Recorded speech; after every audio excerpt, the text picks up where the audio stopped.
My name is Greg Bowler, and the character I play in this show is John Nagata, the writer.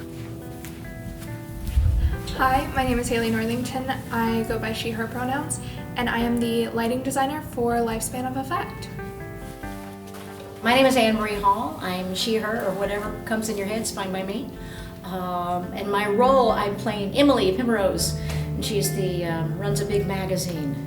Well, she's quite the catalyst because she's the one they've got to get the approval of. It's two people coming together and they all both want something, and I'm the person they have to convince that they are right because they both think they're right. She has to make a decision, a very difficult decision about the difference between truth and fact.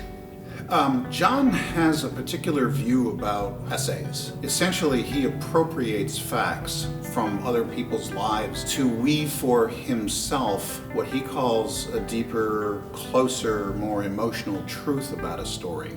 He thinks he's perfectly justified in doing that because he's operating in a different literary form, which is kind of strange because it's not precisely journalism, it's not precisely fiction writing, and it's not exactly creative nonfiction either. It's in this sort of gray, weird Venn diagram area that he has defined for himself, and he thinks that it's perfectly appropriate to stretch those little bits of truth just to create, for like I said, what he said is more of an emotional truth.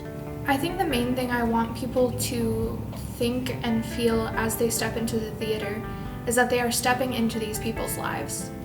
They aren't going to just sit in a theater. They're going to see into the office that the characters work in. They're going to see the home of the writer.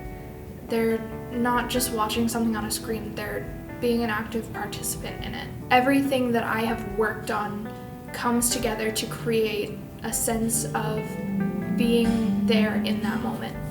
This whole show came out during a whole time when it was all about, we went through a period that I'm sure you didn't miss. 4 years of facts were not important and they were created. So there's a lot made of the whole idea of why facts are important. To him, he's got this wonderful line in the play where he says, "I'm not interested in accuracy, I'm interested in truth." You're kind of like, okay. I hope the audience picks up on that because like, wait, what does he mean by that? What's the difference between accuracy and truth, and how do these guys define it? Which is really what the play is all about. Is you've got three people here, you got three characters that are all busy working to come up with a definition that they're comfortable with as to, what is truth really? What are we after here?